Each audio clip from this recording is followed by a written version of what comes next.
What qualities define an effective leader? What drives her to achieve? What makes people listen to her? The answers may be as elusive as human nature itself. For certainly, the leadership style of Golda Meir was not the same as Katherine Dunham's, nor Marion Wright Edelman's, nor Christy Todd Whitman's, nor do we expect it to be. Today, we honor 10 women, each embracing a unique quality. Though their methods may be different, they've come here together as true leaders and women of achievement.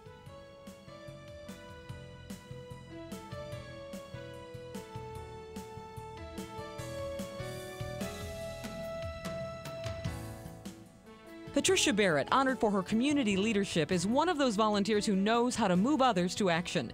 She's used her workplace as a fountain of service, finding an innovative way for hundreds of fellow Union Electric employees to follow her lead and volunteer.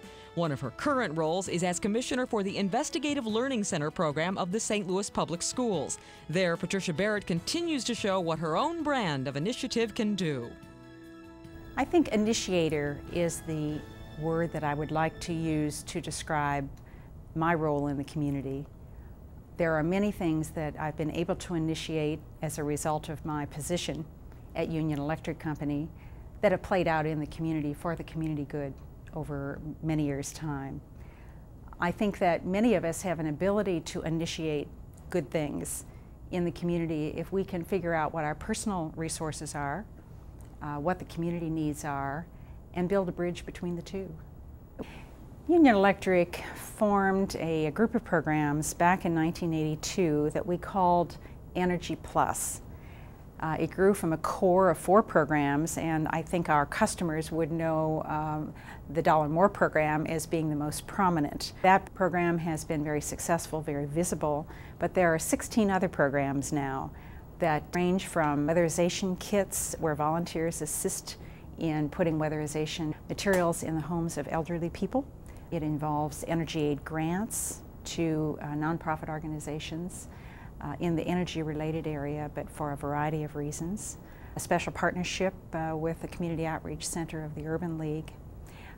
And so there are many ways in which our programs reach out and touch our customers. One of the things I'm proudest of is that our employees truly are involved in their communities, and whether it's accessing the VIP fund for some small project grants, whether it's working with the United Way for their days of caring. We do try and encourage our own employees to use their free time to make our communities better places.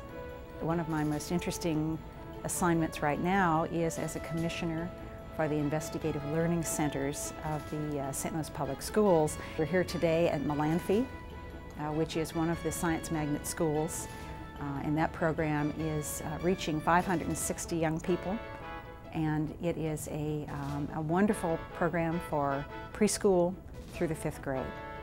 And it's a real example of a variety of resources pulling together to make sure that science is being taught as it should be taught, in an investigative way. And these young people are changed for life.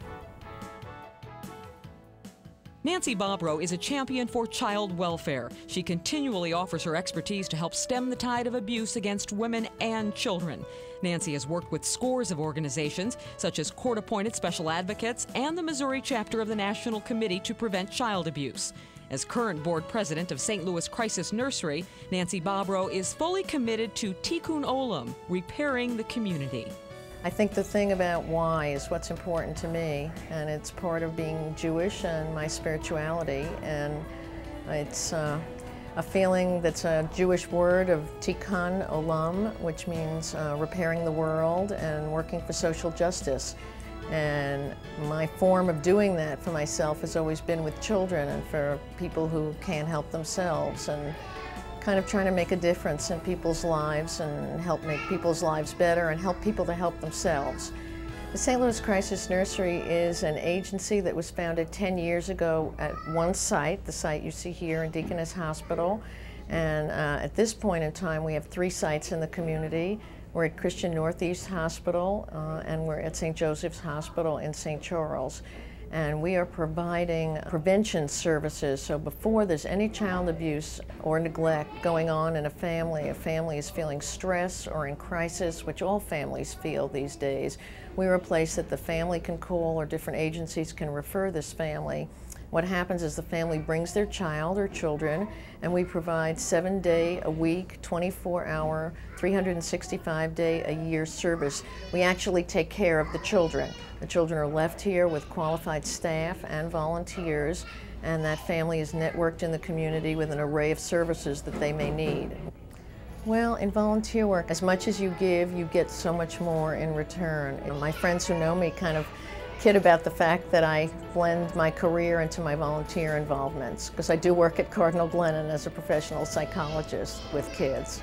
It just makes me feel like a worthwhile person. It makes me feel like I have been placed here to make a difference, and it helps me to feel really good about myself. And being a professional psychologist, self-esteem is very important to me, and I think I've done that with my family and friends to really instill a feeling of self-worth, and that's really what I get out of the work that I do. I just get back more than tenfold whatever I give, and I'm on the go a lot, so I'm trying to give a lot, but it's really very worthwhile.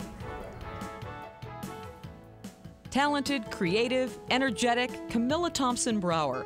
Kimmy is a source of good fortune for so many area institutions. Over the past 5 years, she's been a leader in cultural enrichment and a major fundraising force for the arts.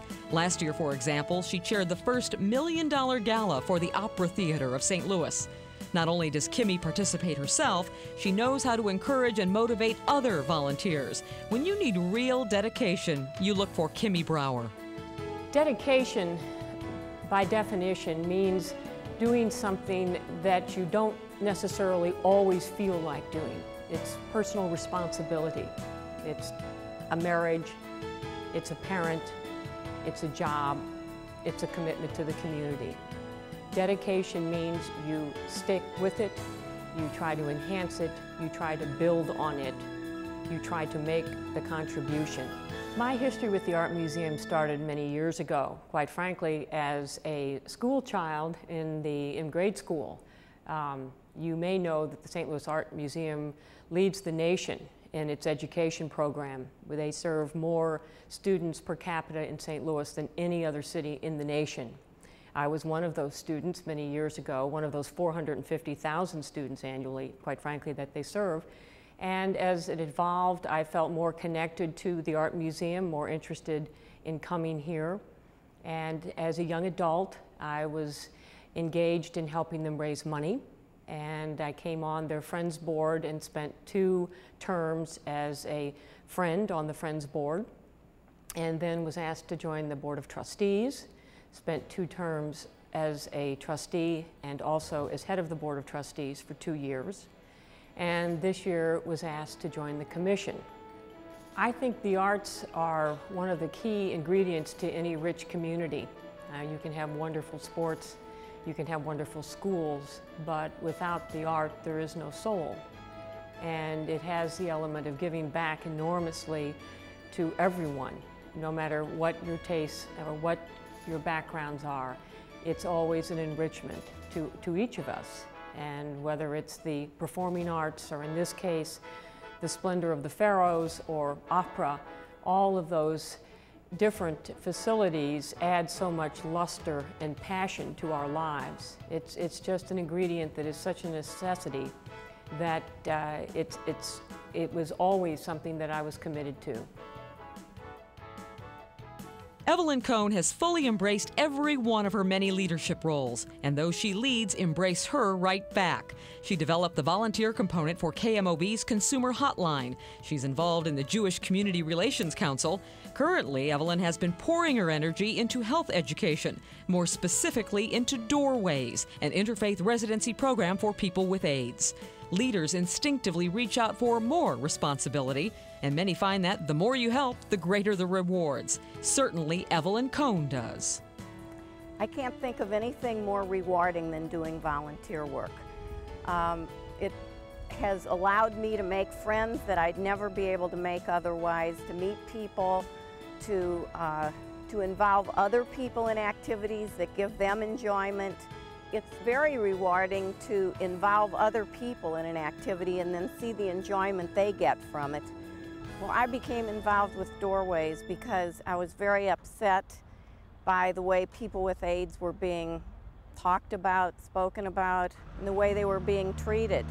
And I wanted to do something about it. Doorways is an interfaith organization that provides housing options for people with AIDS. And we have 3 different programs. One of them is an at-home program. We provide rent subsidies for people to live in their own homes. Then we have a clearinghouse where we find housing for people with AIDS. And then our residential program will, at the end of this year, own 5 buildings, and people with AIDS will live in those buildings. We'll have 96 units at the end of this year. But this is the most exciting one.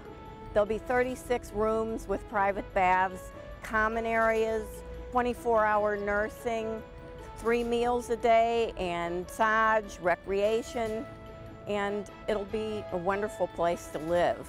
This building has been a collaborative effort with the federal government, the state, the city, private foundations, individuals, people that have donated carpeting, kitchens, and all kinds of things that'll be used in this building. And in that way, it's very unique.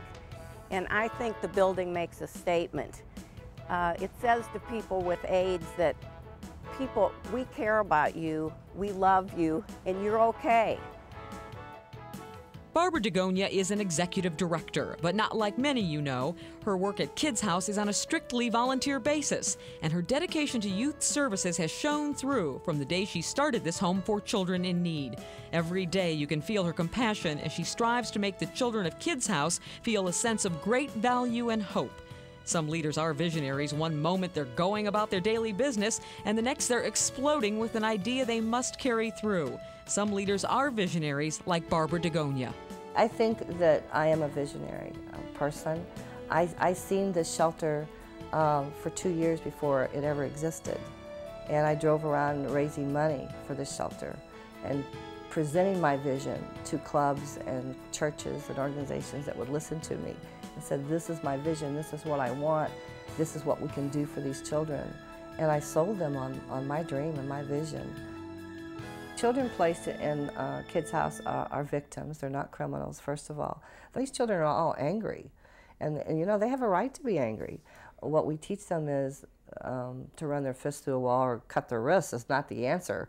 That there's appropriate ways to deal with that anger and be productive.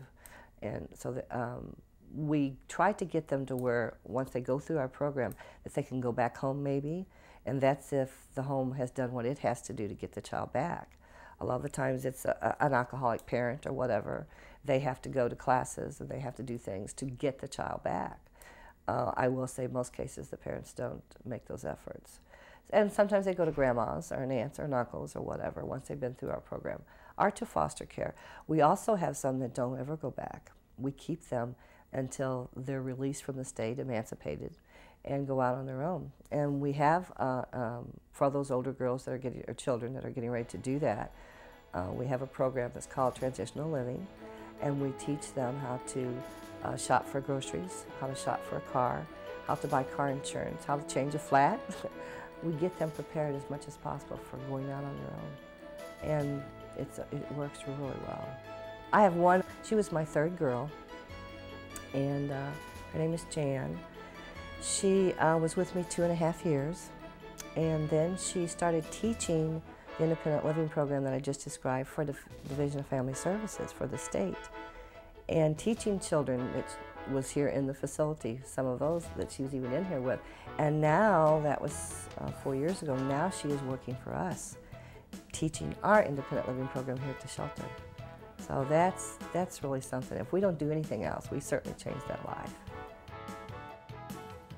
Karen Goodman, honored for her volunteer leadership, knows the importance of seizing opportunity and the value of taking responsibility. Her dedication and determination to such organizations as Edgewood Children's Center and Good Shepherd School has led to Karen's current position as the National Chairman of Volunteers for the National American Red Cross. Volunteers play a vital role in the well-being of many organizations. Some people are intrigued by the challenges of volunteerism, but it's the true leaders who actually welcome them. True leaders like Karen Goodman. Well, I think risk-taking is essential, particularly in the area of leadership. Risk-taking is moving beyond the bounds, trying something new, something different, stepping into an area that you're not necessarily comfortable with in order to meet that need and make things happen. As National Chairman of Volunteers for the Red Cross, I am part of senior management at National Headquarters in Washington, D.C. I am the only volunteer that's part of the senior management staff. I bring the volunteer perspective to management when decisions are made on a day-to-day basis. I also oversee the National Office of Volunteers, which is an office at National Headquarters.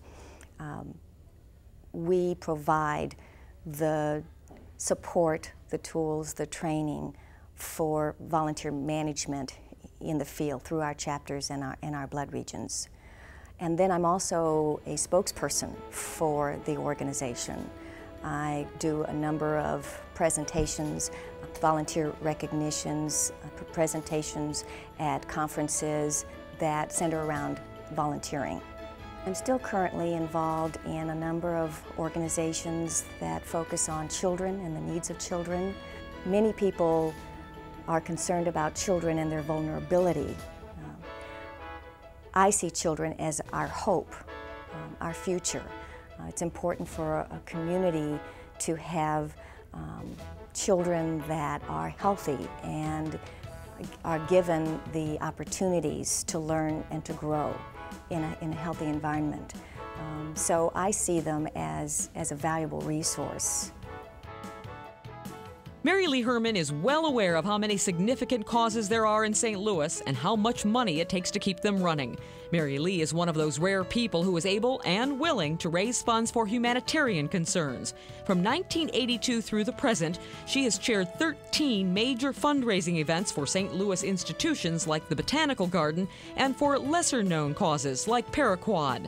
It takes an incredible amount of creativity to constantly come up with fresh ideas. It takes a vast amount of awareness to move people to such generosity. It takes Mary Lee Herman.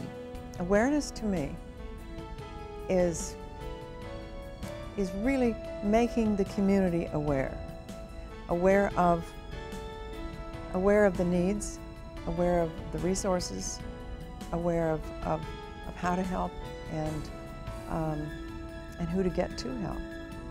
It sometimes certainly can be the passion that you feel for a cause, if you will. I think I was started at a very early age. When I was in the 8th grade, I was invited into a sorority, if you will, that their focus was on community work. And that sorority lasted through 12th grade, if you were there for that long. And this was a long time ago, and we as little 8th graders used to go out and make money for community and charitable works. Oh, many years ago at Mohis, it was my very first benefit in St. Louis. We did an event called Blues in the Night, and we had over 600 people, and those were the days when there weren't a lot of benefits. But it was, again, it was a very special benefit. It was very good. And most recently, I think I would say my most favorite benefit was for the Muni. It was a one-time fundraiser, kickoff for their campaign that we were able to use a lot of showbiz and the big stage, and that was a lot of fun and very successful too. I'm looking at some banners that were the result of a benefit that I was a part of, and that particular benefit was for Paraquad, and it was a wonderful benefit, and it it was exciting and successful and fun and all those things all put together, and so I put that as one of the best. I met at this benefit for Paraquat a man whose picture is over there, who is no longer with us, who was from the West Coast, who left such an impression on me that I really was changed because of it. I truly was changed. It's a meeting of the souls that I can't explain. When you get to know people as wonderful as Max and as wonderful as this Ed Roberts, it's something that you're very lucky to have been touched by these people. Sally Sporer Lemkemeyer's quiet and unassuming character belies her steely determination. Yet she's established herself as a champion of social responsibility. Her work has been a gift to many organizations, from Grace Hill Settlement House to the Emergency Children's Home. Sally is also the founder and original board president of the Haven of Grace.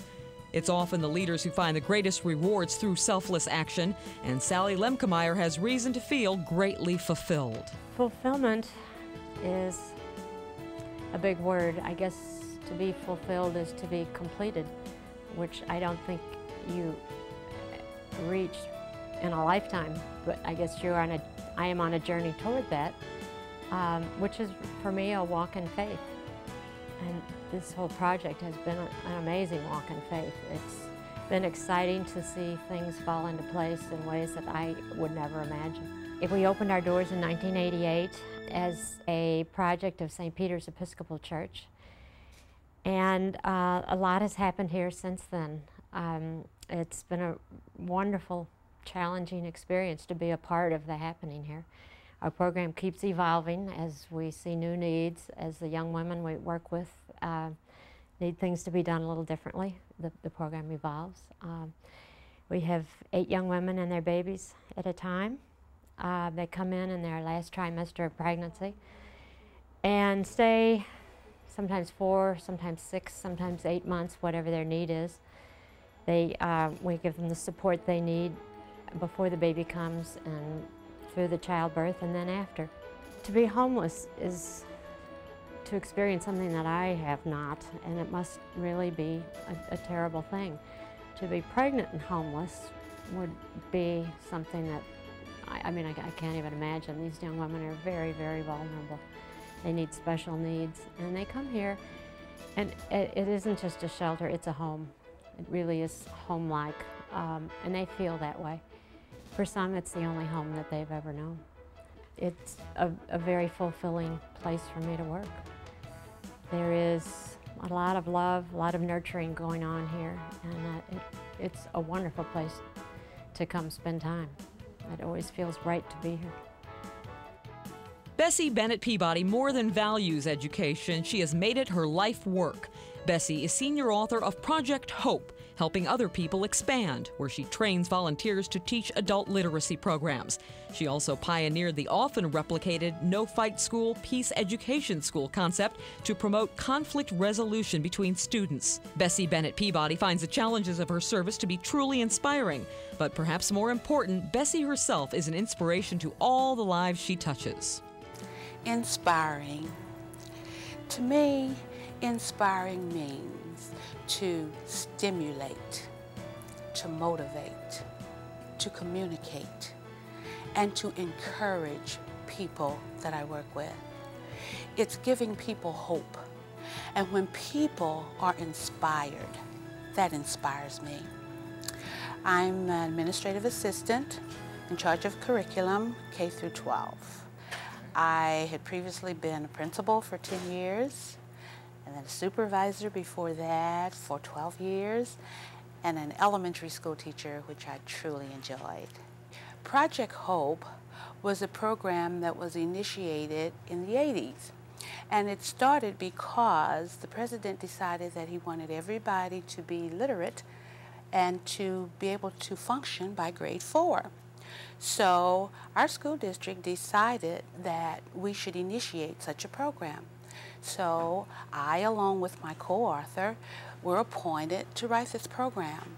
We were housed at the Senior Citizens Building. And at first we had about 50 senior citizens to come in. They weren't sure as to what we were about to do, so we had something like a town meeting. We had to inspire them to say, you could do it. Many of them, I can remember a lady who was about 65 years old, and she came in, and her main goal was to learn to read the Bible on Sunday when the pastor got up to say, open your Bibles to the scripture. And you know, sometimes with those proper names in the Bible, they're very hard to pronounce anyway, so even for some of us. But anyway, we started out with the very simple, basic words that are in the Bible. And I guess about 6 weeks after we had started working with her, she came back and told us how enlightened she was to be able to stand up, open up her Bible, and be able to follow along with the pastor. You can imagine how I felt when she shared that. And one of the things that we would do at the end of the month is we would get everyone together and they would share a positive with us that they had experienced during that month. And you can see the volunteers, our eyes would just light up. Light bulbs were just popping out all over because we had helped somebody accomplish something.